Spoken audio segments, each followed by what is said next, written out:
Nope, this is not a mirage. I am actually live because I found that I just don't have much time to edit these videos anymore. So I'll just go off the cuffs. Stephen A. Smith versus Kyrie Irving continues. Of course, he didn't have that same energy for Aaron Rodgers. Why would he? And did you expect him to?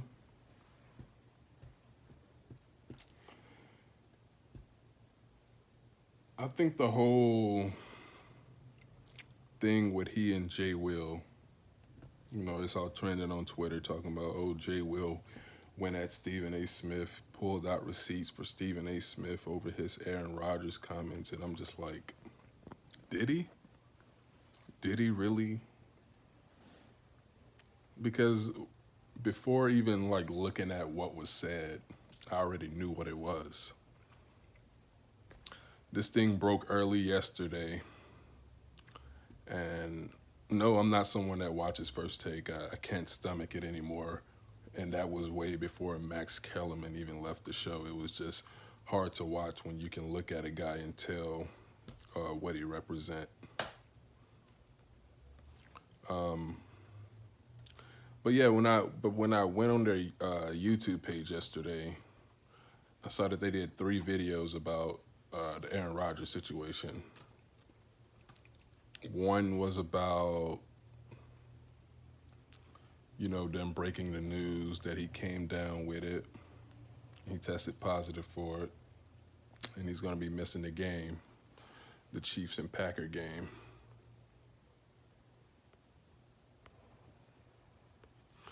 The other one was about, do they still have a chance? I think, let me see. What was the other one about?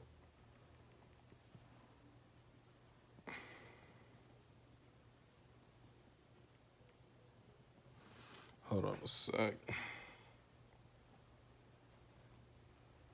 Scroll back to yesterday. Yeah, one was about him testing positive for it.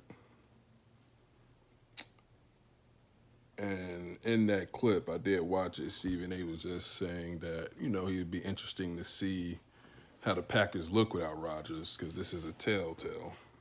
And then they had another one about Aaron Rodgers came back to the Packers. Stephen A. says to show that he's the reigning MVP.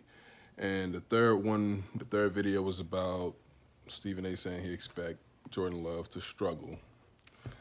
And of course he had time to give his take on the matter, because he's no dummy in that regard in terms of the ratings. He knew what people were going to be saying about him.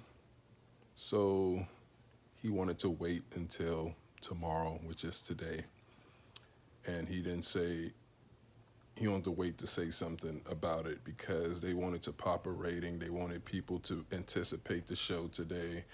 They wanted you to wonder, what is Stephen A. Smith going to say in regards to Aaron Rodgers testing positive for the ooh-wee and lying about getting the sticky icky. So he went on today. Jay Will came on and they had this stage back and forth. Now, if you guys want to applaud Jay Will because you think he's riding with Kyrie, be my guest. My thing is, I don't care or not. I just know how those things are formatted. They're not going to have everybody on the show bashing Kyrie Irving. So the thing to do is get someone to take a side. Of course, Stephen A's stance is going to be, where it's perceived that Kyrie should be grateful. He's letting his teammates down and this and that. Of course, that's going to be his side. And then you have the side to where Jay Will would tell you that I have it, but I'm not mad at Kyrie Irving for not having it. That's the Jay Will side of it.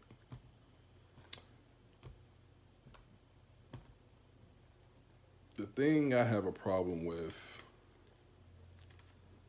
is, yes, I didn't expect him to come at Kyrie Irving tough. I mean, to come at Aaron Rodgers tough. I expected him to anticipate what Jay Will was going to say, bring out these receipts, and then he was going to respond. And he said a whole lot of nothing in comparison to what he said about Kyrie. The problem I have is that whenever it's a black person that's doing something that they would call defiant, they always treat the situation as if we should be grateful, we should be thankful, we should be just appreciative to be in the position that we're in. Like the athletes, for example, like Kyrie should be appreciative that he's making millions. They bring up his contract. They bring up the fact that he's making millions of dollars a year as if he should just be thankful, as if he doesn't have any talent. He doesn't have anything he's bringing to the table. He should just be thankful that he's making all this money because there are people in his position that didn't make it to the league, or just black people in general, some black people who are just in poverty and don't have the same opportunities, so he should be thankful. It's always a position they take with us, and they send our own out to express that position. Charles Barkley, and of course they'll say these are their thoughts, this is what they think, nobody tells them what to say, but we all know different. We all know different. Of course, it's a double standard. You're absolutely right. Super double standard. You have them come on talking about, that's a shame this guy making $20 million a year to sit at home and do nothing. And I'm just like, when Kyrie Irving, unless you're telling me that the medical procedure was in his contract, then what are we talking about? Kyrie was told that he's not going to have to take it back in July, I believe. He's not going to have to take it. He just have to follow protocols, wear a mask, and do all that, blah, blah, blah. And then he gets told something different. And now you got people like Charles Barkley talking about this guy's making his money to sit at home. And it's like, yo, the medical procedure is not part of his contract. Just because someone don't, take this or have questions about something, it doesn't mean that they're trying to be defiant or, rebellious just to be rebellious. Maybe they really have information that they've come up with to say, I don't think I should be taking this. I don't think this is necessary for me to take. Plus, you told me this back in July. Now it's October and you're telling me something totally different. Not cool. But they want to position it as if he should be grateful, he should be thankful. But if it's an athlete like Aaron Rodgers, oh, he's a liar. He's a liar. But we'll just look at him as if he doesn't need sports to fall back on. Kyrie needs this, and Kyrie needs to be an example for black people, when in reality he is being an example for black people. There are people who are going to do it. There are people who are not. You're not going to change that. In the history of the world, there has never been 100% of the population, if you ask me, that has taken a jab because of a global campaign that's going on. There's never been 100% of the population. And it's not all because someone just wants to be rebellious and they're not trusting the science and the doctors and all of that. They just feel that this thing is not necessary for them to take and it's not safe for them. And you have these people come out saying, well, at first I didn't want to take it. At first I didn't want to do it, but then I had to think about my health. I had to think about this, and I just say, you know what, I'm going to take it. But they're not really telling you why they were hesitant to take the thing at first, these people on television. They're just saying, well, I didn't want to take it at first, but then I just did it. So my question is, why didn't you want to take it at first? What about it that you thought about that made you say, I'm skeptical about taking this thing. I don't know about taking this thing. But you know what? I'm just going to do it anyway because of my job. And it's like, did you feel like this thing could harm you possibly? And you decided you didn't want to take it? Because if you took it because of your job and you felt like it could harm you, so you're risking your life for a job, and it's like, if you're risking your life and you're gone, you won't have the job, right? Am I making sense? Because you can't look at everyone and assume that they're not doing this just because they want to rebel against the system or something. People have questions, and you cannot stop people from having questions. People are going to always have questions, even if it is something that's, right, that's rightful for everybody. You're still not going to get 100% of the people to comply.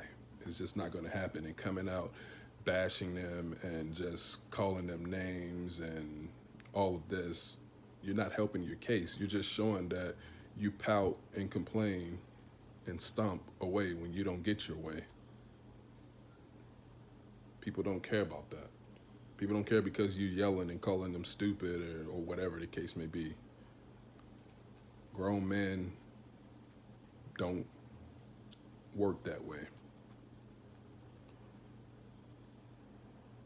But in the case of this whole thing with Aaron Rodgers, it's been swept under the rug to a degree. They're trying to highlight it as if it's a big story, but they're not going to do that. They're not going to highlight that. They're going to try to push it as if, well, he's in the NFL, he's in Wisconsin, the protocols are different. That's why they try to position it as if this is not the NBA versus Kyrie, this is New York City versus Kyrie Irving. And they're going to tell you that it's different because, number one, I don't think the NBA or the NFL is requiring people to all have the jab. I think their rules are if you don't have it, you have to wear a mask, you have to stay 6 feet, and the protocol, and everything is just different for you if you don't have it. Like you see Carson Wentz, he is someone who doesn't have it. Kirk Cousins, another one, notable people who don't have it. And they're wearing the mask on the sideline. They're wearing the mask in the press conference, or they're doing virtual press conferences. But you had Aaron Rodgers who lied and misleaded everybody. And now they're saying, oh, he should be suspended and blah, blah, blah. Of course, this is not the point. The point is, y'all crucified Kyrie Irving. Y'all spoke for him. And when he came out and spoke for himself and told you what the deal was, you still tried to act as if you didn't understand what he was saying, and you were going to talk for him anyways. You were going to make him feel like he should be honored and thankful and privileged that he is making this money. Because once upon a time, black people wasn't in a position like this, and now we're in a position like this, and you should be thankful, boy. That's how it's coming across. Because why else are you'll say that it's not about the money, it's not about the thing, the jab, but why are we bringing up his finances and what he's doing to himself? You're not living his life. If that's his choice, then that's his choice. We're not telling you, or he's not telling you, that you shouldn't do it. Because at the end of the day, you don't live with him. At the end of the day, he is not out there saying he's not going to wear a mask and he's going to go cough on people and do all of this. He said, no, I'll comply with the rules, but in terms of taking it, I was told something different, and you guys know my belief, and you think that people were just, coming with this just to come with this. If people really felt that they were in danger, I'm pretty sure they would do it. But we know what it is. We know what it is. Kyrie Irving, of course, he was going to get crucified. Of course, Aaron Rodgers wasn't going to get crucified because we know what this is aimed at. We know who this is aimed at. It's ridiculous. It's really ridiculous that they can show themselves. I mean, and you know what? I'm glad they are, but it's amazing that they can show themselves, and everybody and the majority of the people are not aware of. They're telling you right to their face what they think of you. It's just up to us to have the eyes to see, the ears to hear, because it's not, they're not hiding it anymore.